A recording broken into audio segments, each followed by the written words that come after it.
دیکھیں یہ ریشہ دوانیاں اور سازشیں جو ہیں وہ پہلے ہوتی رہی ہیں،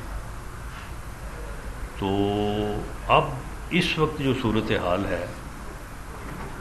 وہ صورتحال یہ ہے کہ معاشی استحکام جو ہے وہ اس وقت سب کو نظر آ رہا ہے، یہ صرف مجھے نہیں یا پی ایم ایل این کے لوگوں کو نہیں، سب کو نظر آ رہا ہے کہ 22 اپریل 2022 سے لے کے آج ہم جو ہے وہ اکتوبر 2024 میں بیٹھے ہیں کہ آج کوئی ہمارا مخالف سے مخالف بھی یہ نہیں کہہ رہا کہ پاکستان ڈیفالٹ کرنے جا رہا ہے، ورنہ یہ بات ہوتی رہی ہے۔ تو اس کا خطرہ تو ٹل گیا ہے، لیکن مزید محنت کرنے کے لیے ہمیں بالکل جو ہے وہ بے غرض نہیں ہو جانا چاہیے، ہمیں اس بات کا احساس رکھنا چاہیے تاکہ پاکستان جو ہے وہ معاشی بحران سے نکل کے ایک اسٹرانگ مضبوط پوزیشن میں جب وہ پہنچ جائے۔ جہاں تک سیاسی استحکام کا معاملہ ہے تو اس میں 26ویں ترمیم جو ہے میری نظر میں ایک ادنا قانون دان ہونے کے حوالے سے یا کانسٹیٹیوشن کو جہاں تک میں سمجھتا ہوں کہ جوڈیشری کی طرف سے جس قسم کے جو ہے وہ معاملات ہوئے ہیں، اب میں سب کی تفصیل میں نہیں جاتا، ان کا بھی راستہ رک گیا ہے۔ تو جب معاشی استحکام بھی آ رہا ہے اور دوسری طرف سے بھی راستہ رکا ہوا ہے تو ہمیں بالکل جو ہے وہ بے خوف نہیں ہو جانا چاہیے، ہمیں بالکل احساس رکھتے ہوئے پوری محنت سے آگے بڑھنے کی کوشش کرنی چاہیے۔ اللہ تعالیٰ ہماری مدد کرے۔ 26ویں آئینی ترمیم کے بعد جسٹس یحییٰ آفریدی نئے چیف جسٹس آف پاکستان بن گئے، لیکن گزشتہ روز جو جسٹس منصور علی شاہ ہے وہ عمرے پہ تو چلے گئے، لیکن وہ ایک لیٹر لکھ کے چلے گئے جس میں انہوں نے جو سابق چیف جسٹس ہیں قاضی فائز اعظم کے حوالے سے کچھ باتیں لکھی۔ نظر تو یہ آ رہا ہے کہ جوڈیشری کی جو لڑائی ہے وہ آگے مزید چلتی رہے گی، اور کچھ اور جسٹس تھے انہوں نے بھی اس تقریب میں کل کی شرکت نہیں کی، تو لگ تو رہا ہے کہ دو گروپس بن چکے ہیں سپریم کورٹ کے اندر، اور ان کی لڑائی آگے بھی چلتی رہے گی اس طریقے سے۔ دیکھیں پارلیمنٹ نے جو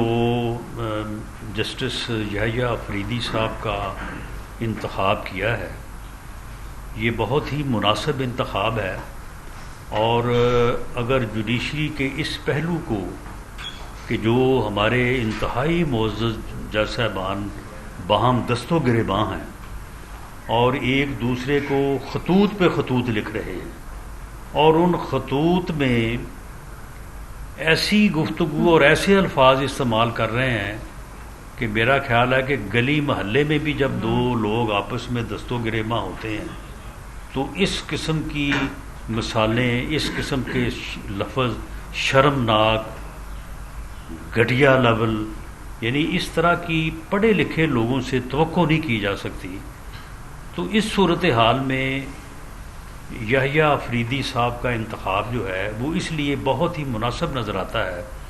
کہ آج تک کی جو گروپنگ ہے اس میں اگر کسی بندے نے دخل نہیں دیا یا خود کو علیحدہ رکھا تو وہ مسٹر جسٹس چیف جسٹس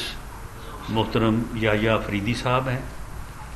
اور کل جو لیٹر لکھا ہے سید منصور علی شاہ صاحب نے،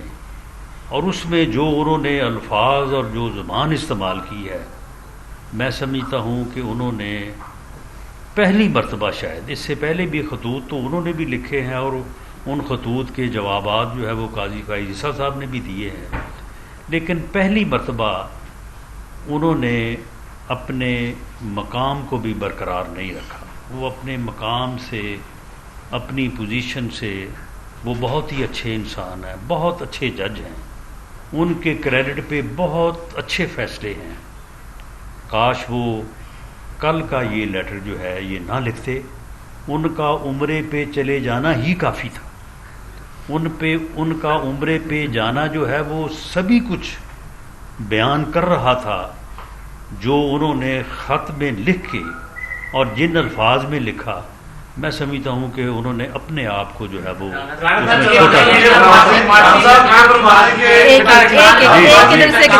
ایک سلسلہ شروع ہوا ہے، ایک جماعت کی قیادت کی جانب سے ضمانتیں شروع ہوئی، کیا یہ ڈیل ہے کیا ہے؟ اور دوسرا 27ویں آئینی ترمیم کی بھی بات شروع ہوئی ہے، وہ کیا چیز ہے، آ رہی ہے نہیں آ رہی؟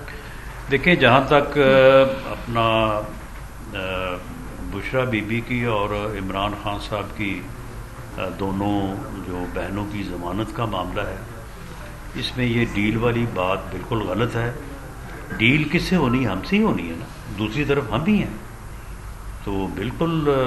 کوئی ایسی بات نہیں ہے، کوئی ڈیل کی بات نہیں ہے. اور میں تو ذاتی طور پہ سمجھتا ہوں کہ مخالف کی بھی خواتین کا یا بہن بیٹیوں کا خیال رکھنا پنجاب کی خوبصورت روایات میں سے ایک روایت ہے. تو ہم تو بالکل اس حد تک خاص طور پہ سیاسی مخالفت میں جانے کو جو ہے وہ مناسب نہیں سمجھتے، لیکن بدقسمتی ہے کہ یہ پریکٹس جو ہے یہ بھی بدقسمتی سے جو ہے وہ پی ٹی آئی کے دور سے جو ہے وہ شروع ہوئی. پہلے آپ کے علم میں ہے کہ میاں شہباز شریف صاحب کی بیٹیوں کو، ان کی اہلیہ کو، جن کا کوئی سیاست سے دور دور تک کوئی تعلق